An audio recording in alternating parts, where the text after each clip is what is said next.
지난주 한신대 그 은퇴 교수였던 김이곤 교수님이 돌아가셨다는 이 부고를 제가 받았습니다. 이분은 한국의 대표적인 구약 성서 신학자이십니다. 34년 전으로 제가 똑똑히 기억하거든요. 왜냐하면 제가 신학대학에 처음 입학해서 첫 시간, 첫 수업을 이분에게 받았거든요. 그래서 34년이 지났어도 기억이 나는데요. 첫날 이렇게 출석을 불러서 얼굴을 일일이 다 확인을 하시더니 이렇게 얘기를 하시더라고요. 수업을 하는 게 아니고 제군들 앞으로 목사가 되기 전에 먼저 사람이 되어야 됩니다. 또 이렇게 얘기를 하시는 거예요. 그래서 영성과 지성이 아무리 뛰어난 목사가 되더라도 인격이 글러먹은 목사가 되면 이미 그 사람의 목표는 실패할 게 뻔하기 때문이래요. 그런 예들을 막 얘기를 해주시더라고요. 그 기억이 나요. 첫날 첫 수업이라서 기억납니다.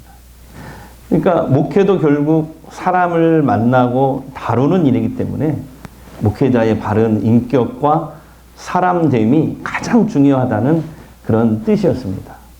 자, 그런데 여러분, 하나님도 오늘 우리에게 똑같은 말씀을 하고 계세요. 이렇게 얘기했어요. 너희들이 지금 예배를 드리는 것보다 먼저 사람이 되어야 돼. 바른 예배자가 되라. 예배보다 바른 예배자가 되라. 이렇게 말씀하고 계세요. 우리가 하나님이 인정하시는 예배자, 하나님이 기뻐하시는 이 예배자가 되지 못하면 우리가 아무리 예배를 정성껏 드리고 그리고 최고의 예물을 드려서 하나님께 예배를 드려도 하나님은 그 예배를 쳐다보지도 않겠다고 하세요. 하나님은 우리의 예배보다 우리가 바른 예배자로 살아가는데 더 많이 관심을 갖고 계세요. 자, 그럼 하나님이 인정하시고 기뻐하시는 예배자는 어떤 모습일까요? 자, 오늘 본문에 보면 하나님께서 우리에게 요구하시는 예배자의 모습이 나와요. 그것은 바로 정의롭고 공의로운 사람이 되라는 거예요. 같이 해볼까요? 정의롭고 공의로운 사람이 되라. 자, 본문 24절 읽겠습니다. 같이요.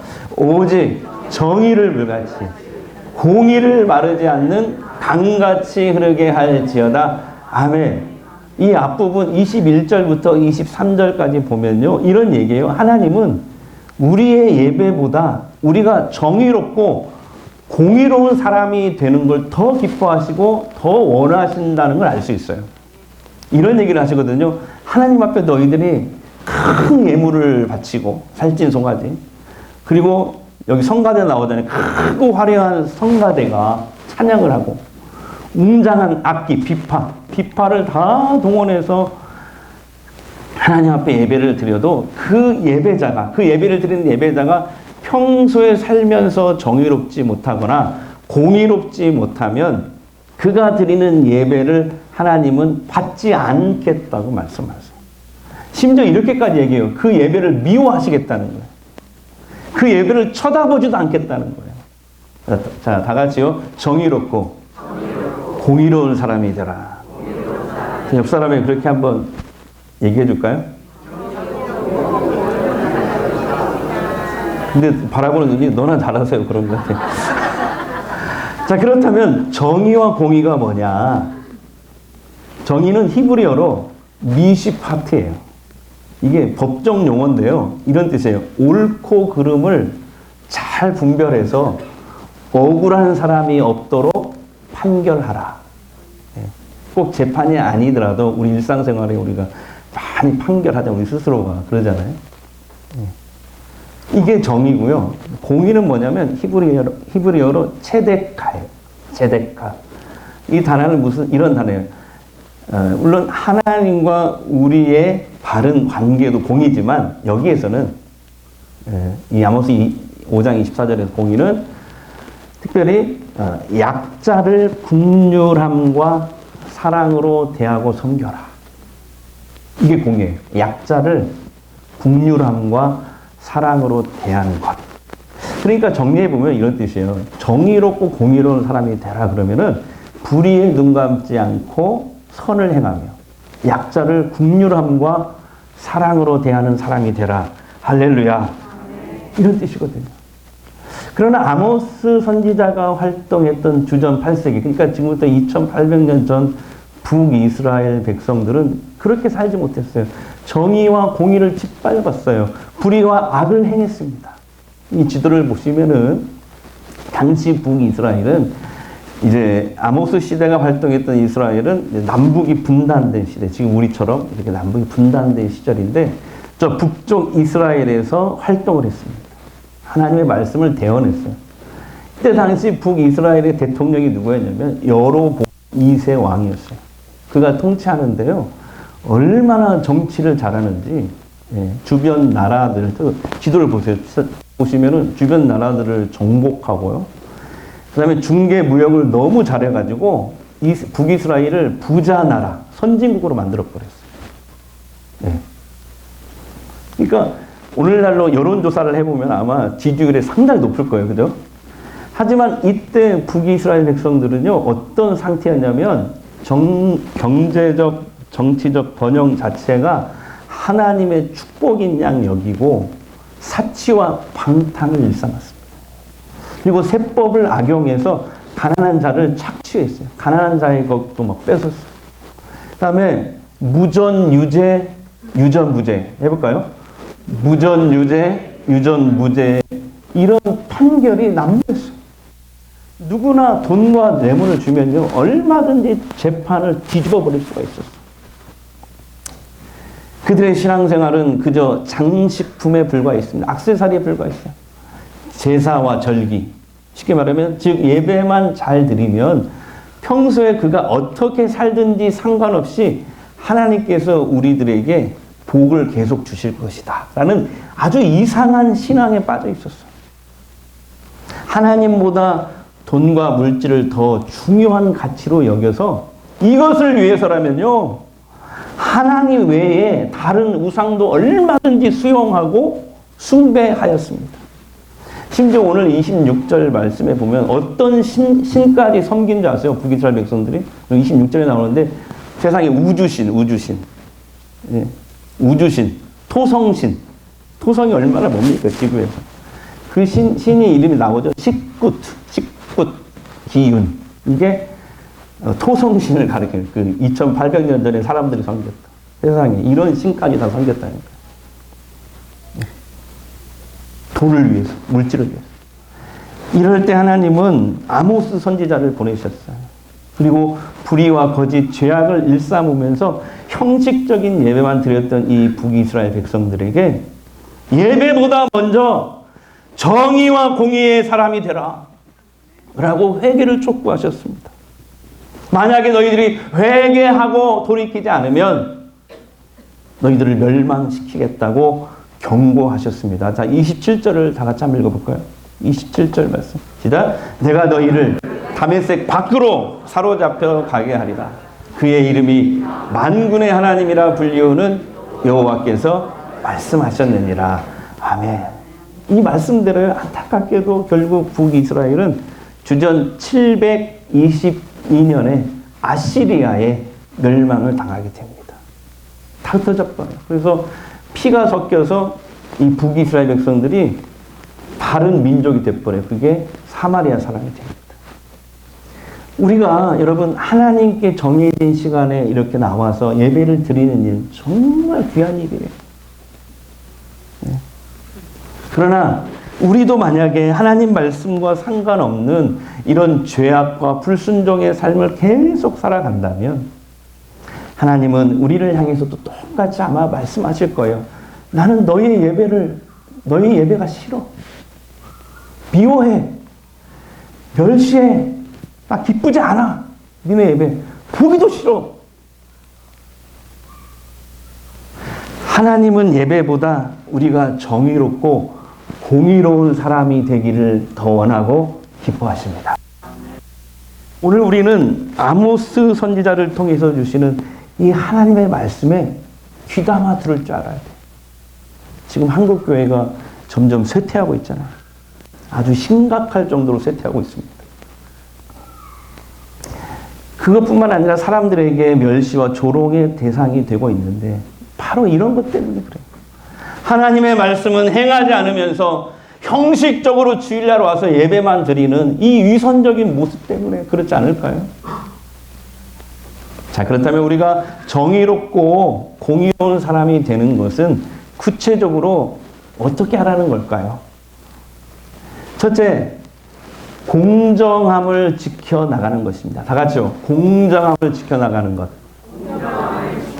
이거예요. 억울한 사람이 없는 사회, 기회가 누구에게나 균등하게 주어지는 공정한 사회를 만드는 일에 우리 그리스도인들이 앞장서 나가는 것이죠. 수요일이 이제 국회의원 선거 날인데요. 우리 그리스도인 모두가 빠짐없이 투표에 참여하는 일도 사회의 정의를 지켜나가는 중요한 일이에요. 왜냐하면 대한민국은 이제 투표를 통해서 사회의 불이나 잘못된 것을 얼마든지 고쳐나갈 수 있거든요. 지난주 여론조사 공표 금지 날이 수요일이었잖아요. 그래서 화요일까지 각종 여론조사에서 여러분 잘 아시다시피 조국 전 법무부 장관의 돌풍이 거셌습니다. 근데 우리 그리스도인들이 여기서 이 대목에서 좀 주목해야 될 부분이 있어요. 그 뭐냐면 이거예요. 20년 후에, 30년 후에 우리 사회의 주역이 될 2030 세대는요, 지지율이 거의 나오지 않았다는 것입니다. 왜 그럴까? 그래서 많은 정치 평론가들의 말을 종합해 보면요, 이거더라고요. 지금 2030 세대는 지금 우리가 생각할 때 좀 안타깝고 희생양처럼 보이지만 지금 2030 세대는 어쨌든 지난번 조국 사태를 기억하고 그것은 아빠 찬스다, 엄마 찬스다, 불공정하다, 불이다 라고 거기에 아주 예민하게 반응하고 있기 때문이라고 얘기를 하더라고요. 그러니까 여러분 지금 우리 사회에 이제 가장 중요한 가치로 떠오르는 게 공정함이에요. 공정함. 그러니까 여러분 교회가 앞으로 이 사람들이 2030 세대들에게 복음을 전하기 위해서는요. 이 진리의 말씀, 하나님의 말씀을 전하기 위해 교회가 이 공정함을 잘 지켜나가야 돼요. 그러나 안타깝게도 요즘 교계에 논란이 되는 일이 있어요. 지난주 벌어진 일 때문에 그래요. 아시는 분은 아시겠지만 지난주 70여 개신교 교단이 연합해서 부활절 연합 예배를 드렸거든요. 근데 장소에 대한 논란이 일어났어요. 하필이면 세습 문제로 많은 사람에게 비난을 받았던 명성교회에서 모였거든요. 이 사진 한번 보세요. 교회에서 세습은 교회의 공정함을 무너뜨리는 일이잖아요. 아니 생각해보세요. 하나님 앞에 똑같은 기회를 얻어야지. 누구는 목사 아버지를 잘 만났다고 이렇게 큰 교회 담임 목사직을 세습받으면 교회가 어떻게 세상을 향해서 공정을 외치고 정의를 외칠 수 있겠습니까? 저는 생각해보면 저는 흑수저더라고요, 보니까. 예. 그래서 이렇게 대성광교회 담임 목사까지 됐잖아요. 흑수저에서. 별로 이렇게 아멘을 안 하죠. 아니 세상은 안 그래도 지금 금수저니 흑수저니 하면서 갈등하고 있는데 한국교회가 이 명성교회 부자 세습에 면죄부를 주려고 하는 것인가 하는 논란이 일어나고 있습니다.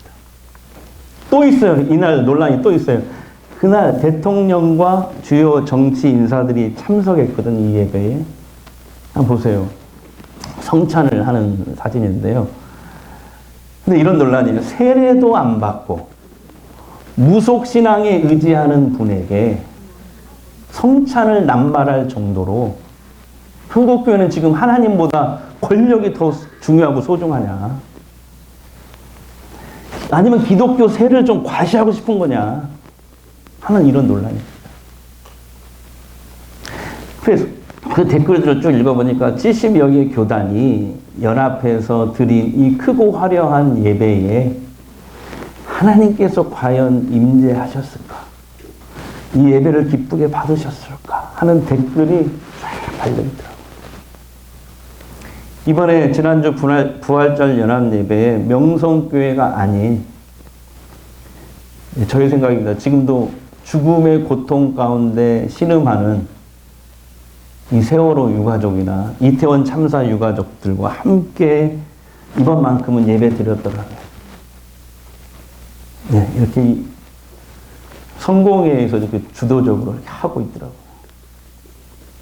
그리고 전쟁과 죽음의 공포로 지금 신음하고 있는 팔레스타인과 우크라이나 사람들을 향해서 부활절이 나요. 부활의 소망.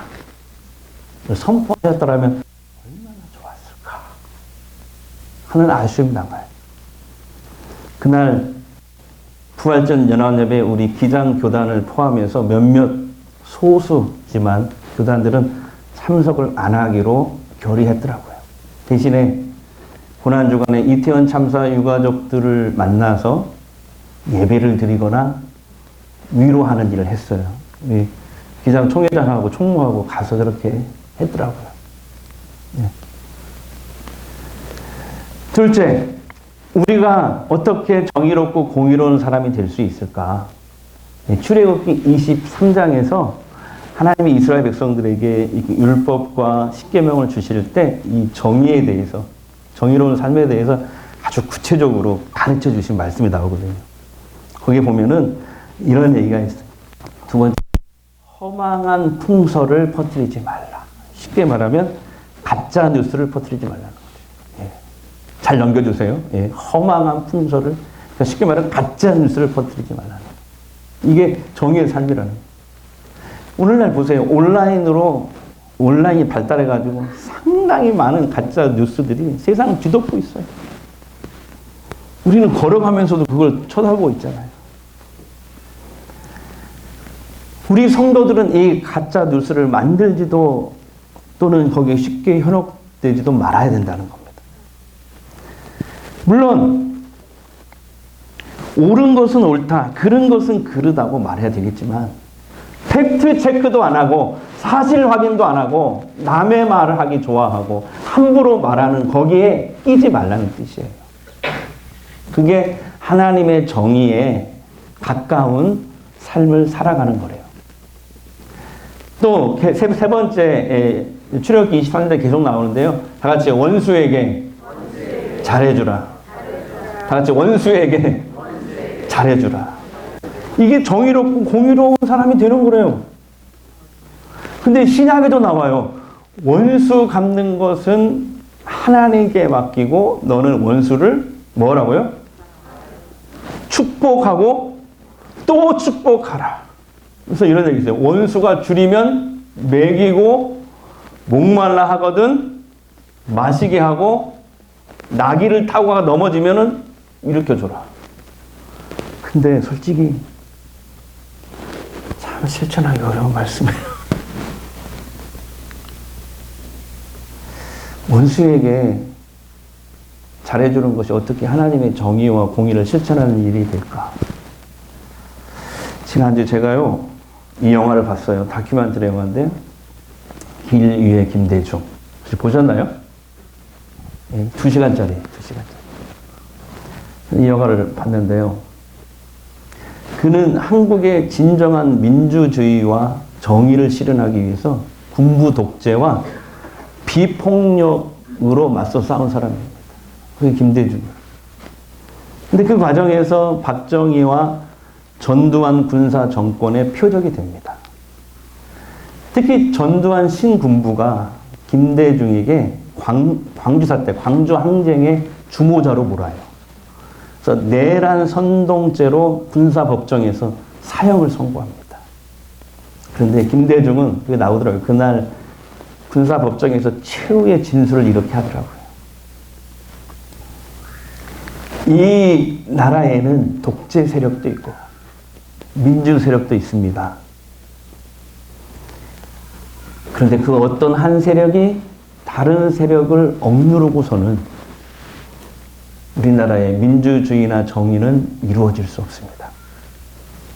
우리는 두 번 다시 불행을 없게 하기 위해서 양 세력이 서로 대화하고 용서해야 합니다. 자기에게 지금 사형을 선고한 그 군사법정에서 용서해야 된다고 얘기를 하는 거예요. 그게 김대중이었어요. 그리고 이제 감옥에 이제 갇히게 되는데 언제 사형을 당할지 모르는 이 공포에 두려움에 시달렸다고 해요. 이름 부르면 이제 그날이 가는 날이잖아요. 그 옥중에서 이휘호 여사에게 옥중 편지를 쓴 것이 쭉 나오더라고요. 내가 그거 보고 울어버렸어요. 이런 얘기 있어요. 우리는 주님이 맡기신 이 길을 계속 가기 위해서라도 원수를 용서해야 합니다. 그래서 김대중은 한국의 진정한 민주주의와 정의가 실현되기 위해서 하나님 말씀대로 원수를 용서해야 가능하다고 본 거예요. 그의 이런 정신은 어디서 나왔을까요? 기독교 신앙에서 나왔습니다.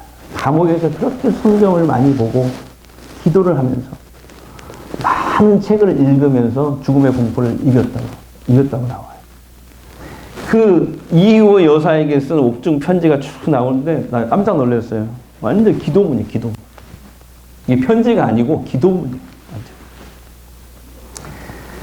다 같이요. 무조건 편들지 말라. 네. 출애굽기 23장에 또 나오거든요.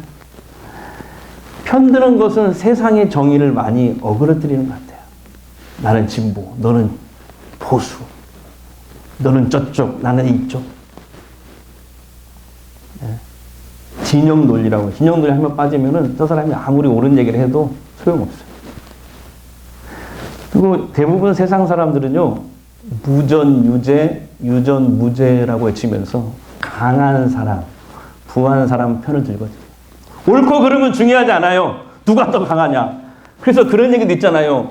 이긴 사람이 내 편. 근데 하나님 백성은 그러지 말라는 거예요.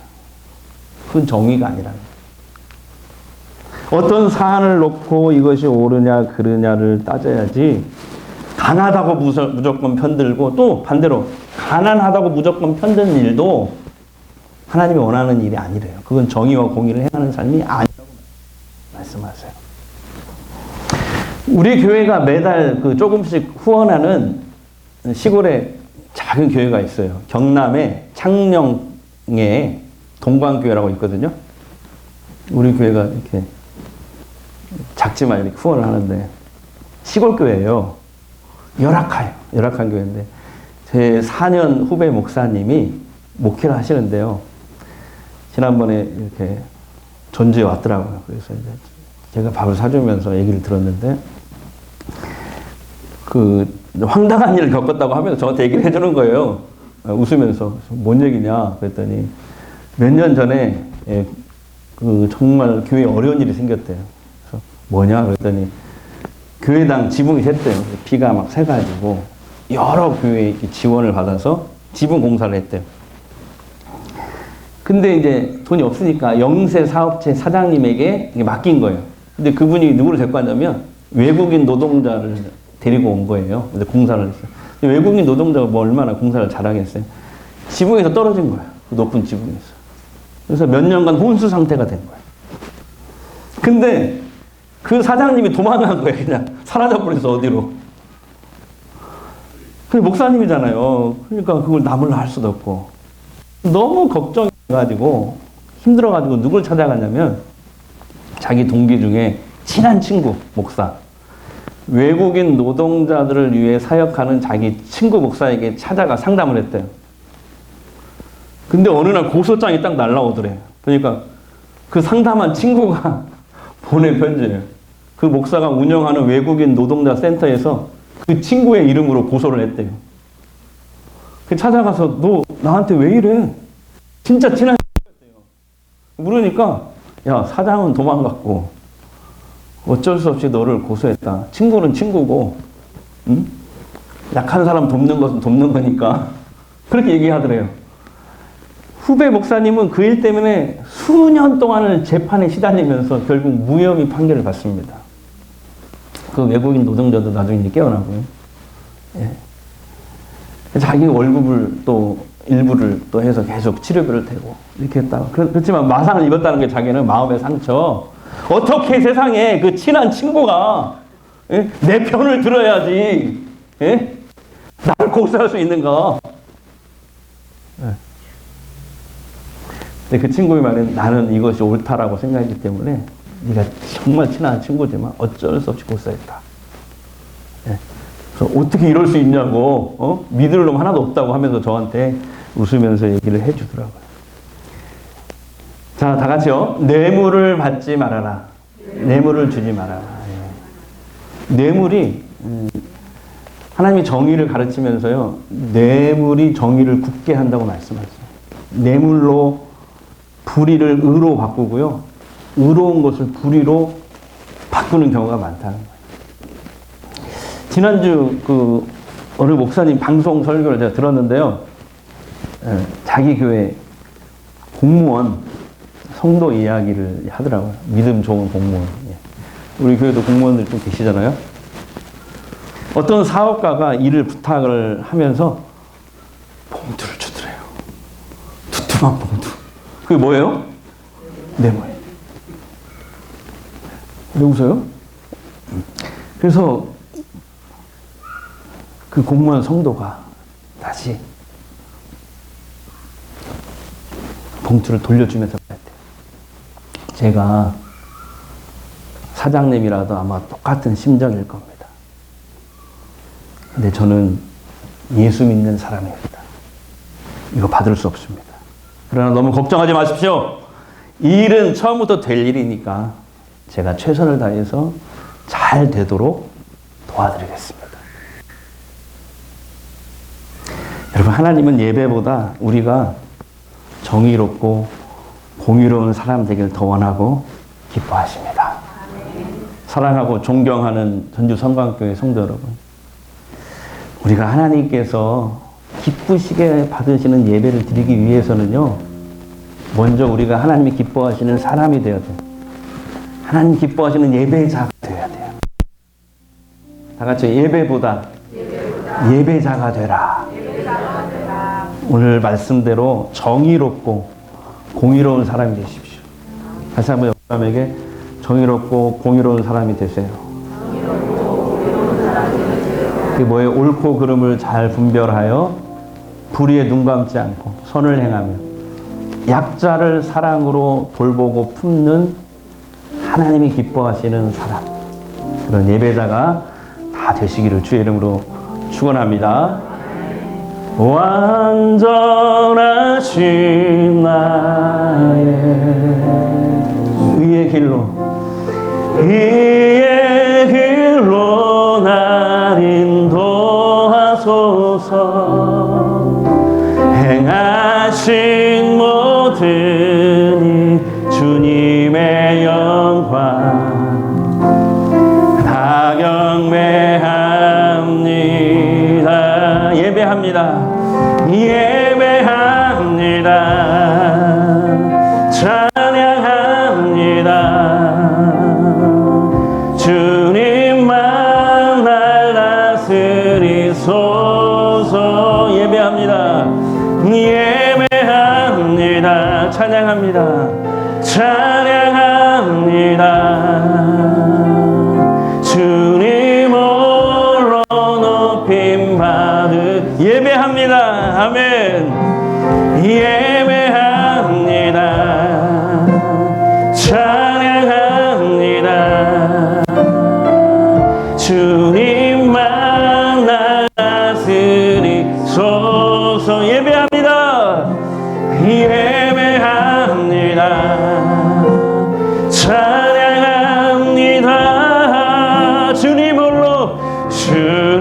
홀로 높임 받으소서. 이 시간 우리 한번 기도하기를 원합니다. 우리가 하나님께서 여러분 기쁘시게 받으시는 예배를 드리려면요, 먼저 사람이 되어야 돼요. 하나님이 기뻐하시는 사람, 하나님이 기뻐하시는 예배자 되어야 돼요. 오직 정의를 물같이 공의를 강같이 이르게 하라. 악을 미워하고 선한 일에 힘쓰는 주님의 백성들 되겠습니다.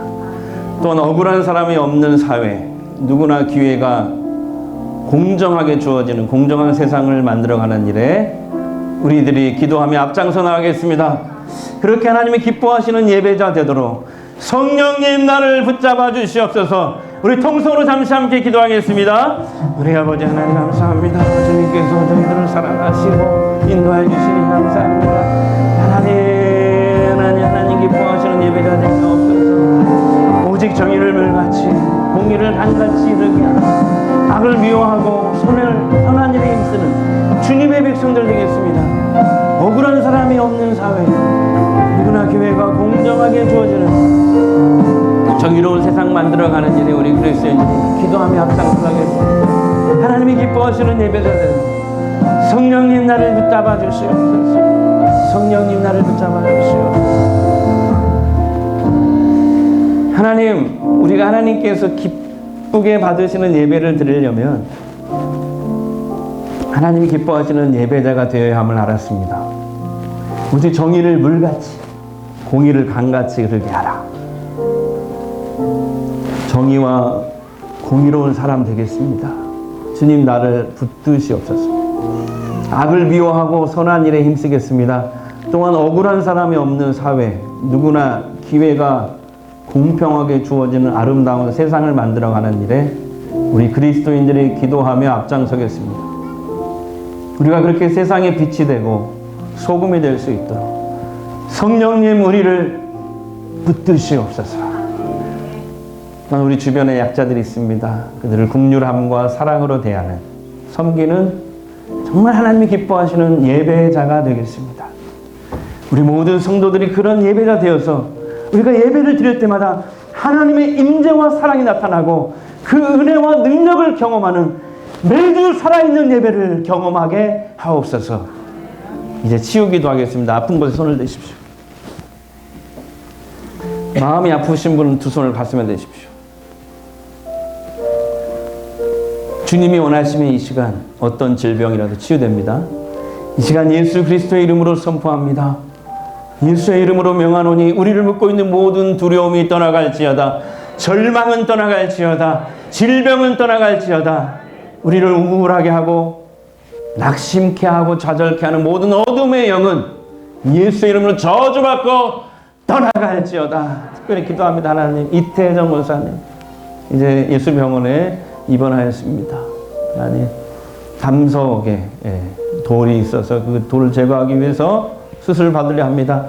하나님, 약해진 그의 마음을 붙잡아 주시고 성령님 의사 선생님들의 손을 붙잡아 주옵소서. 깨끗이 치료함 받게 하여 주시옵소서.